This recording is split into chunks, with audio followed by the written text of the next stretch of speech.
As soon as Treon Patrick gets that signing bonus, the first thing he should do is buy Florida teammate Will Myers a new car. Patrick's rise since the season ended has been phenomenal, and he owes a lot of that to his All-American quarterback and teammate. Their chemistry at the Gators Pro Day was very clear, and Myers made Patrick look great with some great throws. Now, Patrick has the ability to be a great NFL wide receiver and is one of the players to watch coming out of this draft. I think he can have the same impact a player like A.J. Green did in his rookie year if this team gives him that opportunity. Well, 10 years from now, we'll all look back on this draft. When Trey Tyler left Alabama State, he had a lot of high hopes. He left after his redshirt sophomore season, so he was 3 years removed from high school. He left Alabama State as the all-time leader in passing yards, all-time leader in passing touchdowns. As a 2-year starter, he is a 2-time SWAC champion, appearance in 2 BCS bowl games, 1 BCS bowl win. Unfortunately, couldn't win that national championship game versus the LSU Tigers. And also on top of that, a 2-time Heisman Trophy finalist, freshman All-American, as well as a 2-time All-American. How can we forget? He's also named first team All-SWAC twice. But unfortunately for Trey Tyler, he had declared for the NFL draft after his redshirt sophomore season, and he went undrafted. And it was a surprise considering the body of work and the success he's had. Plus, he has a lot of great tape. Throws on absolute dots, throwing just about every pass on an absolute rope. He rarely made mistakes, but one thing scouts said about him, he had no pocket, no mobility presence, and then on top of that, he took too many sacks. But despite all that, he did get chances to work out with different NFL teams, showing off his arm strength, the arm accuracy per se. But it turns out that a lot of NFL teams just wasn't impressed with Trey Tyler for some reason. I don't know if it's about quote-unquote competition. Well, it can't be about competition because every time we played the big dogs from the big conferences, Trey Tyler played great. And remember, he's only experienced 1 loss as a starter in college football. And of course, we all know that was against LSU in the national championship game. The thing is, for Trey Tyler, can he break down defenses and make them look really bad?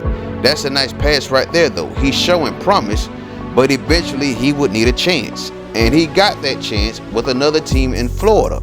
The Jacksonville Jaguars were impressed with what they saw, so they gave Trey Tyler a chance. Now here's Trey Tyler going into his 3rd season. The NFL draft just happened, and they pulled one on us, man. Look at this right here. The Jacksonville Jaguars, after a poor season last year, decided to draft a quarterback in the 1st round. So the Jaguars selected C.J. Hagood from Iowa with the 18th overall pick. That is crazy because traditionally, Iowa Hawkeye quarterbacks are not that great. But here we are, C.J. Hagood, they're looking for him to be the future now.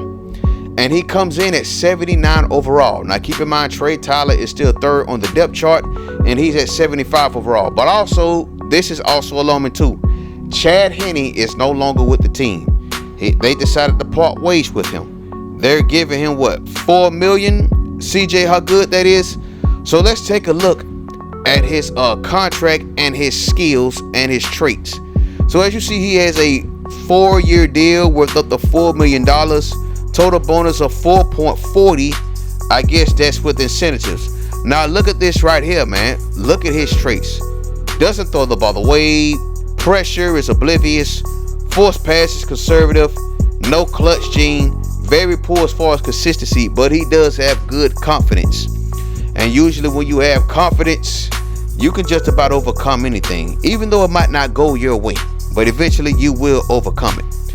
This is very alarming and could alter our initial plans for this series. We was hoping to come down to Jacksonville and make Duval County a relevant organization, but unfortunately now we might have to plot our way out of Jacksonville, Florida. So as you see, preseason begins now. It's the same old. It's the same old. Trey Tyler is still 3rd on the depth chart. We still can't pass Blaine Gabbert for some reason. And Blaine Gabbert getting into the game in preseason, he just straight balls out. And then on top of that, now you got C.J. Hagood, who's actually making some great progress and actually producing. As you look at this, these clips right here, the first preseason game versus the Raiders. Look at the score. Look at the score. Right before the half is 31-6 after this PAT right here. Now, Trey Tyler has been making progress in practice, but for some reason we cannot pass Blaine Gabbert for some reason. There he is right there, as a matter of fact.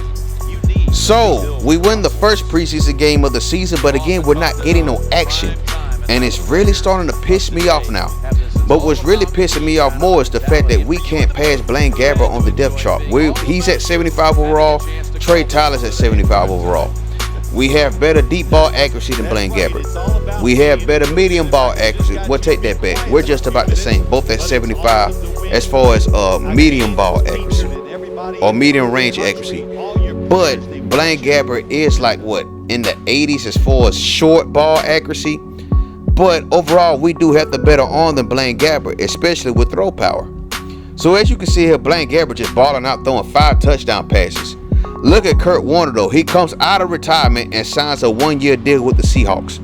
So again, look at the score. CJ Hagood and Blaine Gabbert just look like NFL All-Pro first team members in the preseason, just straight balling versus the Cleveland Browns and then balling on the Oakland Raiders that made the Super Bowl just 2 years ago.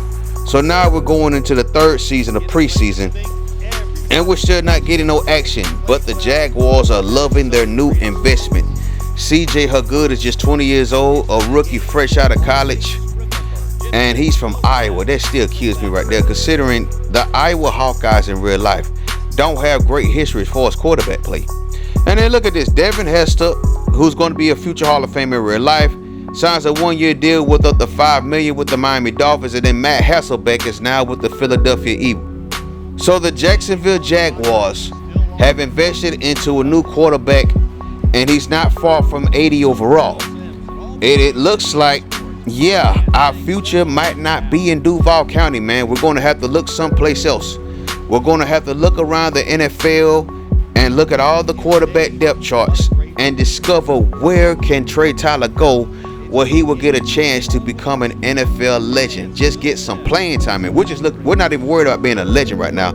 We just need to get some playing time in. But please believe, starting next episode, we're going to plot our way out of Jacksonville, Florida. Thank you for watching. Peace.